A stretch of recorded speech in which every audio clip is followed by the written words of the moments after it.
Damos comienzo a un nuevo comentario bíblico expositivo. Servidores de Dios. Quien te habla es Manuel Cornejo.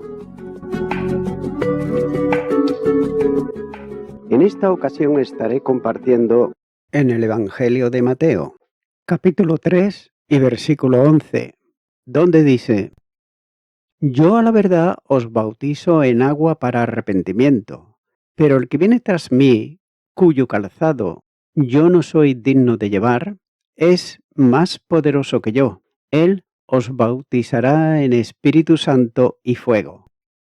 Juan está reconociendo la dignidad suprema de aquel que venía para acercar el reino, ya que Juan simplemente bautizaba en agua, literalmente: estoy bautizando en agua, como expresión visible del arrepentimiento. Pero sin embargo, quien venía tras él, a quien estaba él anunciando, era mucho más poderoso que él y tendría un bautismo diferente. El bautismo de agua simboliza la realidad de la gracia que purifica el corazón de quien vuelve a Dios. Es el simbolismo material de la realidad espiritual anunciada para el nuevo pacto, cuando dice: esparciré sobre vosotros agua limpia, y seréis limpiados. Os daré corazón nuevo y pondré espíritu nuevo dentro de vosotros. Ezequiel capítulo 36 versículos 25 y 26. E igualmente, el escritor a los Hebreos menciona el agua al escribir cuando dice: acerquémonos con corazón limpio, en plena certidumbre de fe, purificados los corazones de mala conciencia y lavados los cuerpos con agua limpia. Hebreos capítulo 10 y versículo 22. Así pues, el bautismo de Juan expresaba simbólicamente la limpieza interior a que llegaba quien venía en arrepentimiento a Dios. Cuando anuncia a alguien que detrás de mí está viniendo, es más fuerte que él y por tanto más digno, más elevado que él, ya que la dignidad de Jesús en relación con Juan era tal que el bautista no se siente digno ni siquiera para el humilde trabajo de atar inclinado a tierra las correas de sus sandalias. Literalmente está diciendo llevar el calzado. Las gentes comenzaban a preguntarse quién era Juan. Incluso también algunos líderes vendrían luego al bautista, indagando si él era el Cristo.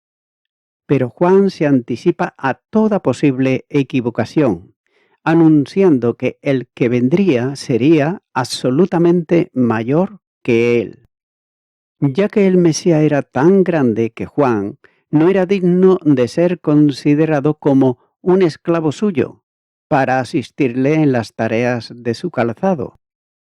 De manera que si era inferior en cuanto a persona, tenía que serlo también en cuanto a bautismo. Juan anuncia que el Mesías bautizaría con Espíritu Santo y fuego, cuando dice: Él os bautizará en Espíritu Santo y fuego. Y tiempo después, el mismo Señor reafirmaría la promesa, luego de su resurrección, estableciendo un tiempo de espera para el primer núcleo que formaría la Iglesia que Él había venido a edificar, relacionándolo con la experiencia irrepetible de Pentecostés. En Hechos de los Apóstoles, capítulo 1 y versículo 5 dice: porque Juan ciertamente bautizó con agua, mas vosotros seréis bautizados con el Espíritu Santo dentro de no muchos días.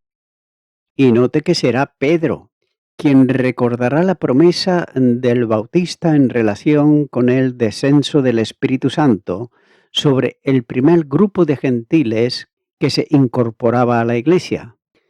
Hechos de los Apóstoles, capítulo 11, versículo 16, dice: Entonces me acordé de lo dicho por el Señor, cuando dijo: Juan ciertamente bautizó en agua, mas vosotros seréis bautizados con el Espíritu Santo. Por la autoridad de Jesucristo, el Espíritu desciende para tomar posesión del nuevo santuario de Dios que es la Iglesia. Por tanto, todo creyente está bajo la bendita influencia del Espíritu Santo, que de acuerdo con el estricto significado de la palabra bautismo, alcanza a todos los creyentes que quedan bajo el Espíritu Santo de Dios. Y note que este bendito bautismo sería también en fuego. El propio acontecimiento de Pentecostés, con el descenso del Espíritu Santo sobre la Iglesia, armoniza plenamente con las lenguas, como fuego repartida sobre cada uno. Hecho de los Apóstoles, capítulo 2 y versículo 3, dice: Y se le aparecieron lenguas repartidas como de fuego, asentándose sobre cada uno de ellos. Es cierto que el fuego simboliza muchas veces la ira de Dios, derramada sobre el pecado, pero no es menos cierto que muchas veces tiene que ver con purificación e iluminación. El simbolismo del fuego está también ligado a la representación del Espíritu de Dios. El fuego es por tanto señal de la presencia de Dios, como cuando se apareció a Moisés en llama de fuego. Éxodo, capítulo 3, versículo 2 dice: Y se le apareció el ángel de Jehová en una llama de fuego en medio de una zarza, y él miró y vio que la zarza ardía en fuego, y la zarza no se consumía. En esa misma forma, el fuego fue señal de aprobación divina, como la construcción también del tabernáculo. Levíticos, capítulo 9, versículo 24 dice: Y salió fuego de delante de Jehová y consumió el holocausto con la grosura sobre el altar. Y viéndolo todo el pueblo, alabaron y se postraron sobre sus rostros. También, en el sacrificio de Elías en el Carmelo, en el primer libro de Reyes, capítulo 18, versículo 38, nos dice: Entonces cayó fuego de Jehová y consumió el holocausto, la leña, las piedras y el polvo, y aún lamió el agua que estaba en la zanja. También es señal de protección divina, como ocurrió con la conducción de Israel. Éxodo, capítulo 13 y versículo 21 dice: Y Jehová iba delante de ellos de día en una columna de nube para guiarlos por el camino, y de noche en una columna de fuego, para alumbrarles, a fin de que anduviesen de día y de noche. Utilizada también en la promesa genérica para el pueblo de Dios, cuando dice en Zacarías capítulo 2 y versículo 5: Yo seré para ella, dice Jehová, muro de fuego enrededor, y para gloria estaré en medio de ella. Por tanto, el fuego era también figura de la acción correctora de Dios, actuando en disciplina, como en el caso de la purificación de los hijos de Leví. Malaquías, capítulo 3 y versículo 3 dice: Y se sentará para afinar y limpiar la plata, porque limpiará a los hijos de Leví, los afinará como a oro y como a plata, y traerán a Jehová ofrenda en justicia. También lo es en la acción escudriñadora de Cristo sobre las 7 iglesias. Apocalipsis capítulo 1 y versículo 14 dice: Su cabeza y sus cabellos eran blancos como blanca lana, como nieve, sus ojos como llama de fuego. Del mismo modo, en la puerta de la fe cristiana, en la primera carta de Pedro, capítulo 1 y versículo 7, dice: Para que sometida a prueba vuestra fe, mucho más preciosa que el oro, el cual, aunque perecedero, se prueba con fuego, sea hallada en alabanza, gloria y honra cuando sea manifestado Jesucristo. Note que la Biblia califica a Dios como fuego consumidor. Hebreos capítulo 12, versículo 29. Ya que como símbolo del Espíritu Santo aparece en las 7 lámparas que ardían delante del trono. Apocalipsis capítulo 4 y versículo 5 dice: Y del trono salían relámpagos y truenos y voces, y delante del trono ardían 7 lámparas de fuego, las cuales son los 7 Espíritus de Dios. El fuego tiene también el sentido de iluminación como una antorcha brillando en la oscuridad. Nótese que el descenso del Espíritu Santo iluminó las mentes y el corazón de los seguidores de Jesús de un modo sin precedentes. La primera carta de Juan, capítulo 2, versículo 20 dice: Pero vosotros tenéis la unción del Santo y conocéis todas las cosas. La fuerza del fuego animó con el calor divino las voluntades de los cristianos. Hechos de los Apóstoles, capítulo 4, versículo 13 y versículo 19. El fuego del Espíritu permite el fervor del cristiano. Romanos, capítulo 12, versículo 11 nos dice: En lo que requiere diligencia, no perezosos, fervientes en espíritu, sirviendo al Señor.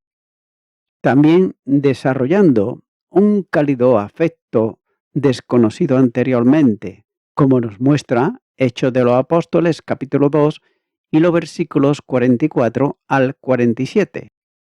Y sobre esto el doctor La Cueva escribe lo siguiente cuando dice que quienes son bautizados con el Espíritu Santo son bautizados con fuego. Ahora bien, ¿es iluminador el fuego? Así es, el Espíritu Santo, un espíritu de iluminación. Y también, ¿calienta el fuego? ¿Y no arden sus corazones dentro de ellos? ¿Consume el fuego? ¿Y no consume el espíritu de juicio la escoria de nuestras corrupciones? ¿No tiende el fuego a subir hacia arriba y a hacer las cosas que alcanzan semejantes a él? Así también, el Espíritu Santo hace al alma semejante a él y su tendencia es hacia el cielo. Continúo ahora con el versículo 12, donde dice: Su aventador está en su mano, y limpiará su era y recogerá su trigo en el granero y quemará la paja en fuego que nunca se apagará.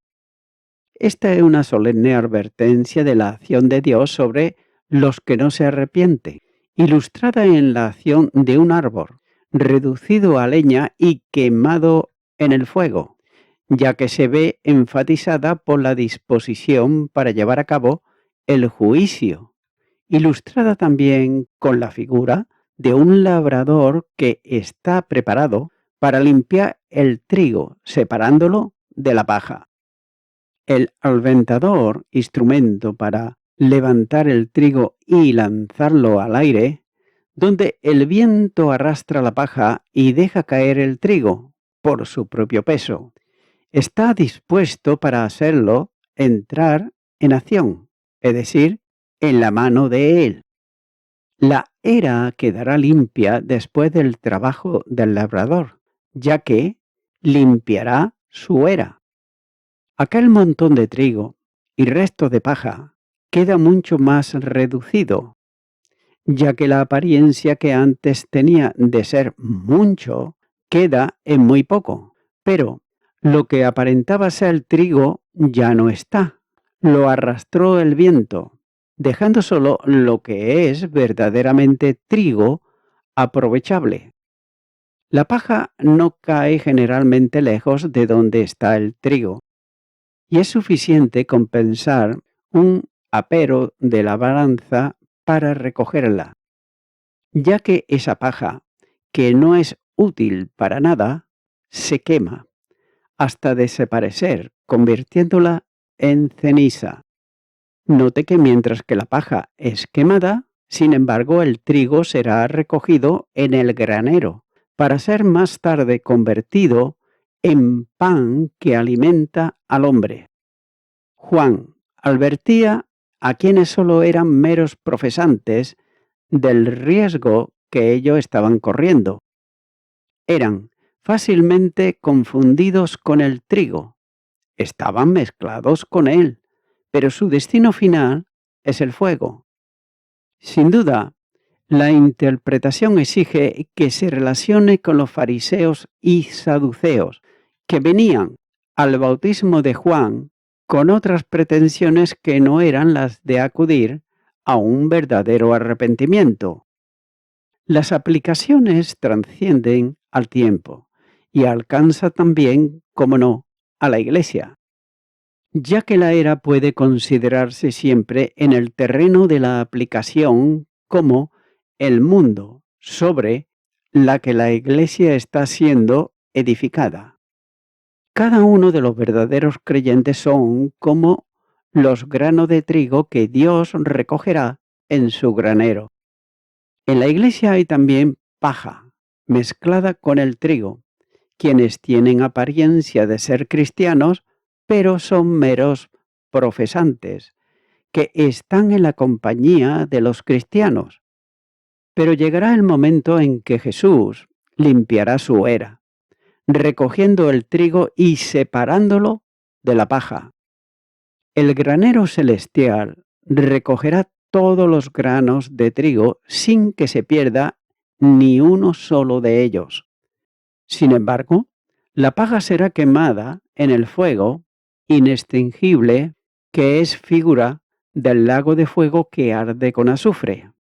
Apocalipsis, capítulo 19, versículo 20 dice: Y la bestia fue apresada y con ella el falso profeta, que había hecho delante de ella las señales con las cuales había engañado a los que recibieron la marca de la bestia y habían adorado su imagen. Estos dos fueron lanzados vivos dentro de un lago de fuego que arde con azufre.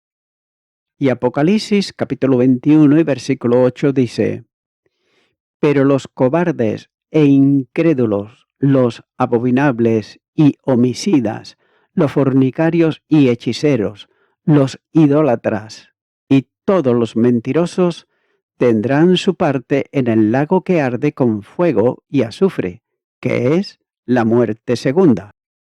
De ahí la urgencia de atender a la invitación del Señor en una genuina conversión a Cristo. Continúa ahora con el versículo 13, donde dice: Entonces Jesús vino de Galilea a Juan, al Jordán, para ser bautizado por él. Después de la presentación del ministerio de Juan y la aparición en escena de los saduceos y fariseos, el que Juan anunciaba como que vendría tras él hizo su aparición en el lugar donde el Bautista predicaba y bautizaba. El tiempo y lugar son también indefinidos, ya que Mateo, utilizando una fórmula temporal indefinida, se limita a decir entonces vino, esto es, en algún momento durante el ministerio de Juan, y en alguno de los lugares donde él cumplía su misión llamando al arrepentimiento. Y fue precisamente en ese tiempo que vino Jesús desde Galilea, sin duda, como Marcos dice, desde Nazaret, el lugar de su residencia, con el propósito de ser bautizado por Juan. El ministerio público de Jesús iba a comenzar, ya que había llegado el cumplimiento del tiempo en el propósito divino para que el Verbo encarnado iniciara las tareas que darían cumplimiento a lo anunciado sobre él por los profetas. La fecha del acontecimiento pudo muy bien haber sido en los primeros días del mes de enero. Los datos de los evangelios confirman esta suposición en cierta medida. Por los datos bíblicos debe de haber un lazo de por lo menos 2 meses entre el bautismo de Jesús y la Pascua, a la que asistió en Jerusalén. Después del bautismo estuvo 40 días en el desierto y desde allí volvió a la ribera del Jordán donde Juan predicaba. Juan capítulo 1 y versículo 29 dice: El siguiente día vio Juan a Jesús que venía a él y dijo: He aquí el Cordero de Dios que quita el pecado del mundo. Y después de unos 8 días tuvieron lugar las bodas de Caná de Galilea. Juan capítulo 2 y los versículos 1 al 11. Luego Jesús fue a Capernaum por pocos días. Juan capítulo 2 y versículo 12. Y desde allí subió a Jerusalén para celebrar la Pascua, que coincidía en el mes de abril. Por tanto, el bautismo bien pudo haber tenido lugar al principio de nuestro actual mes de enero. Note que todos estos datos de fecha y lugar no tienen ninguna importancia en relación con el núcleo del párrafo que es el bautismo de Jesús. El Señor vino al Jordán y pidió a Juan que lo bautizase. Continúa ahora con el versículo 14, donde dice: Mas Juan se le oponía diciendo: Yo necesito ser bautizado por ti, ¿y tú vienes a mí? Conocía Juan a Jesús de modo que lo identificó entre las gentes que acudían a él para ser bautizados. Ahora bien, ¿por qué causa se le opuso tan directamente? Ya que Juan y Jesús eran parientes. Note lo que dice el Evangelio de Lucas, capítulo 1 y versículo 36. Y he aquí tu parienta Elizabeth, ella también ha concedido hijo en su vejez, y este es el 6º mes para ella, la que llamaban estéril. Elizabeth, la madre de Juan, sabía bien quién era el hijo de María, a quien llamó mi Señor, cuando fue visitada por María antes del nacimiento. Evangelio de Lucas, capítulo 42, versículo 43 dice: Y exclamó a gran voz y dijo: Bendita tú entre las mujeres y bendita el fruto de tu vientre. ¿Por qué se me concede esto a mí, que la madre de mi Señor venga a mí? Es muy posible, más que probable, que Elizabeth comentara con su hijo Juan lo que sabía sobre Jesús. Sin embargo, como profeta de Dios, Juan debió de haber recibido una revelación clara de quién era aquel hombre que, parado delante de él, demandaba ser bautizado. Juan estaba en presencia del Mesías. Ahora bien, ¿cómo pues podía bautizarle? Note que ante la presencia de Jesús, Juan era plenamente consciente de que era absolutamente indigno al lado de la dignidad del Mesías. En su mente solo había una idea: era el que quien debía de recibir el bautismo de Jesús, y no al revés.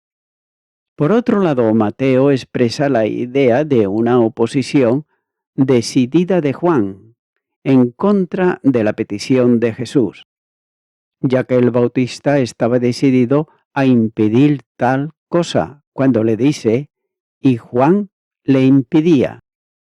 En cierta medida se anticipa aquí lo que más tarde sería acción de Pedro, cuando el Señor se dispuso a lavarle los pies. Evangelio de Juan, capítulo 13 y los versículos 6 al 8. Juan afirma que era él quien debía de ser bautizado por Jesús. Ahora bien, ¿en qué sentido? Sin duda no era un hombre impecable. El único así es Jesús, ante cuya santidad el que llamaba al arrepentimiento necesitaba, en alguna medida, esa misma actuación en su vida. Note que nadie es lo suficientemente perfecto delante de Dios. como para necesitar confesar sus pecados y arrepentirse de su modo de vida. Juan había anunciado un bautismo que solo Jesús podía dar con Espíritu Santo y fuego. Y aunque la presencia del Espíritu había sido realidad en la vida de Juan desde antes de nacer, como nos dice Lucas capítulo 1 y versículo 15, él se daba cuenta que necesitaba más de esa admirable dimensión de vida que solo Cristo podía darle. Por contraste, ¿qué podía recibir Jesús de Juan? El Bautista estaba en presencia de quien reconocía como Mesías. Pero, ¿cómo podría Juan extender sus manos al cuerpo del santo y bautizarlo como si se tratase de un pecador cualquiera? Al bautizar a los que venían a él, lo hacía bajo la confesión de arrepentimiento. Pero, ¿de qué podía arrepentirse aquel que es inmaculado? De ahí que Juan estuviese diciendo: yo tengo necesidad de ser bautizado por ti y tú vienes a mí. De otro modo, es como si le dijera: bautízame tú a mí, aunque yo sea el bautista, porque tú eres el Señor. El Señor habla de necesidad para cumplir toda justicia. Por otro lado, el doctor J. W. Dale comenta y dice sobre esto que podemos oír lo que Cristo respondía a Juan, y es necesario que sea bautizado ahora con tu bautismo y que luego yo bautice a los hombres con el bautismo de la Trinidad. Dame tu mano para este servicio. Bautízame como yo he de bautizar a todos los que creen en mí, con agua, con espíritu y con fuego. Con agua, que es capaz de lavar la suciedad del pecado. Con espíritu, que puede hacer que lo terrenal se transforme en espiritual. Y con fuego, que consume por sí mismo las impurezas de las transgresiones.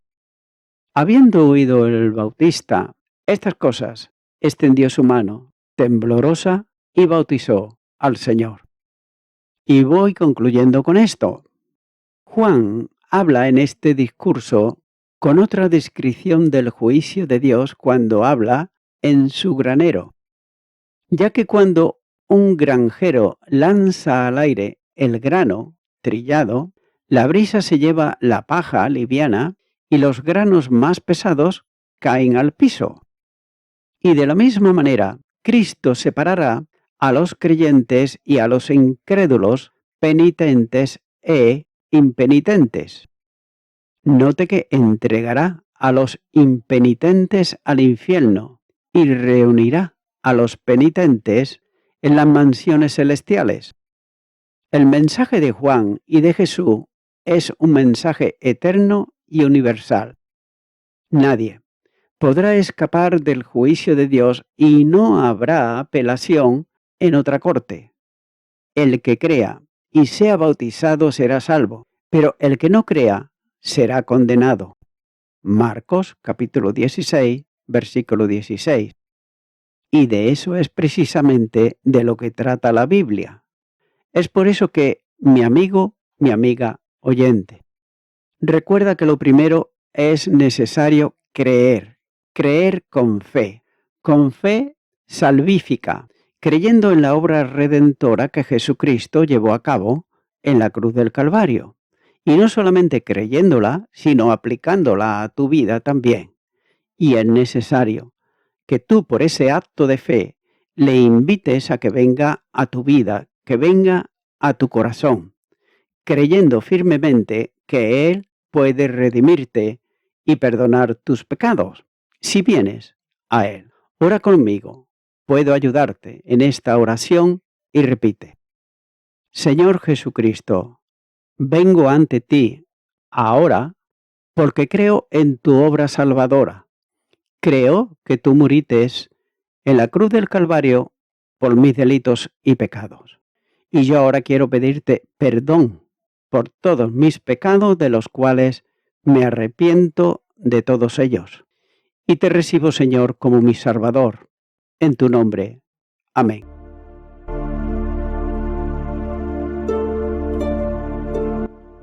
Amigo y amiga oyente, si tú has hecho esta oración de corazón, te recomiendo que comiences a orar a Dios, en primer lugar, en el nombre del Señor Jesucristo.